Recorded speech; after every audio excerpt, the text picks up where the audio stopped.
Waalaikumsalam, terima kasih Cikgu Muarna. Terima kasih juga rakan-rakan yang hadir pada kira pagi ini.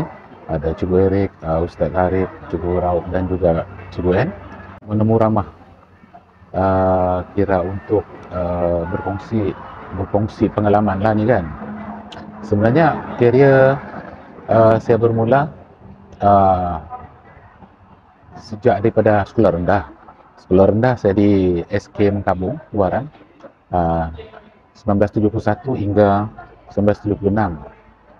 Selepas itu SMK Badin Tuaran 1977 hingga 1981. Kemudian satu semester sekejap di YSITM di 9, dan selepas itu kira berjendak dalam bagian pendidikan ni di Maktab Perguruan Kuala Terengganu Batu Rakit, Kuala Terengganu 83 hingga 85. Posting pertama adalah di SK Sebayan Kudat tahun 86 hingga 89. Kemudian seterusnya bertukar ke SK Tambalang Tuaran 89 hingga 99. Manakala 99 hingga 2003 saya di Pusat Kegiatan Guru Daerah Tuaran.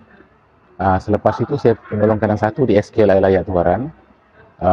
2006 saya penyelia di sektor pengurusan sekolah Jabatan Pelajaran Negeri Sabah sehingga 2008. Manakala 2008 hingga 2014 di SK Bolong sebagai guru besar, dan seterusnya 2014 hingga kinilah di SK Nengkolut.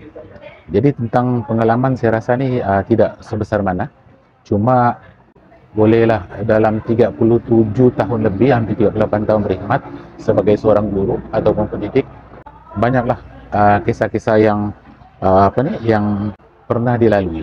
Okey, itulah sikit latar belakang dalam bidang pendidikan. Terima kasih. Ada berapalah peristiwa. Saya ingat saya tahun 86 bila saya posting ke SK Sebayan Kudat. Sekolah ni adalah sekolah pedalaman. Kena berjalan kaki daripada simpang Matunggong tu masuk di dalam. Tiada kenderaan masa itu. Kena ambil masa dalam 2 jam lebih jalan kaki pergi dalam. Tapi masa itu masih muda lagi. Saya boleh singkatkan berjalan kaki dalam 1 jam 45 minit ke dalam sampai ke SK Sebayan. Dan setiap kali balik dan maksud saya balik ke kampung dan juga balik ke sekolah, kena lalui jalan ni.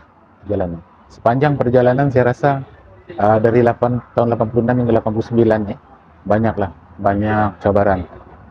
Sekolah tu tidak ada kemudahan asas, tidak ada elektrik, tidak ada air, jalan raya pun yang gravel, dan pusat kesihatan langsung tidak ada. Dan pengalaman yang paling berkesan kepada saya ialah bila mana saya telah dijangkiti penyakit malaria. Dari rawatan, saya ingat 3 hari makan ubat, 7 hari, 14 hari dan 21 hari habis masa di sana tu. So, masa itu zon malaria kan. Saya rasa itu juga satu pengalaman yang agak sukar dilupakan. Kita di bawah ni sebagai pelaksana, apa arahan dari atas kita kena laksanakan. Kena prinsip dia, kalau macam guru besar di sekolah, dia 3 perkara dia kena jaga. Dia mengurus, mentadbir dan menjaga sekolah. Dan ada 9 elemen seperti yang digariskan dalam IAB, ada 9 perkara perlu diambil kira, yang termasuk dalam merangkumi kurikulum HEM, urusan staff, urusan community dan sebagainya. Jadi nasihat saya satu je, laksanakan arahan itu je. Laksanakan arahan dan terima arahan, kerana kita ni tidak ada pilihan. Kita kena menerima arahan daripada pihak KPM, JPN, PPD, dan sebenarnya kita yang melaksanakan. Jadi itu je. Dan kita kena dengan berfikiran terbuka lah. Sebab makin lama makin banyak arahan datang, dan jangan kita sampai terlalai lah tentang arahan. Dan satu lagi, kena hati-hati apa yang kita buat tu, pastikan dia mengikut peraturan yang sedang berkuat kuasa. Itu satu yang kena jaga. Okay? Sebanyak banyak momen nih saya tengok. Yang satu ya, yang saya amat ingat ialah bila bersama, sebenarnya bukan setakat dengan pelajar, dengan rakan-rakan juga. Sebab saya tahu momen ini tidak akan berulang lagi.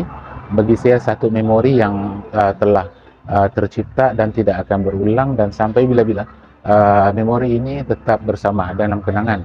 Ini bersama rakan-rakan, terutama di SKN Golod. Ya, ini momen-momen ini tidak dapat saya lupakan sampai bila-bila. Hanya kita yang tahu memori yang pernah kita lalui bersama. Dan begitu juga dengan pelajar. Pelajar ni saya anggap sebagai anak-anak saya, dan apa yang kita dapat sebenarnya, kalau ada yang dapat yang terbaik daripada sekolah, itu yang kita kendaki. Tapi mana yang mungkin terlepas dan sebagainya, saya mohon maaf lah, mohon ampun kepada semua pelajar. Begitu juga rakan-rakan, ada mungkin perkara-perkara yang tidak dapat ataupun terlepas pandang selama kita bersama di SK Nongkolod. Terima kasih. Terima kasih. Buat rakan-rakan di SK Nongkolod, teruskan usaha. Sebab saya begitu yakin dengan semua rakan-rakan sebenarnya. Sebab rakan-rakan semua mempunyai kemahiran dan juga keterampilan tertentu, ditambah dengan pengalaman yang amat mencukupi. Teruskan melakukan. Bagi saya semua dapat laksanakan dengan terbaik, sehingga saya beri kepercayaan sepenuhnya kepada rakan-rakan. Saya tidak macam orang bagi separuh-separuh kepercayaan, tidak. Kalau saya beri kepercayaan, sebenarnya memang saya yakin dengan semua rakan-rakan. Teruskan, tidak kira siapa pun yang menjadi pembimbing, ketua ataupun sebagai orang atasan dan sebagainya, tidak ada masalah. Saya cukup yakin dengan apa yang telah kerjasama yang telah diberikan oleh rakan-rakan kepada saya.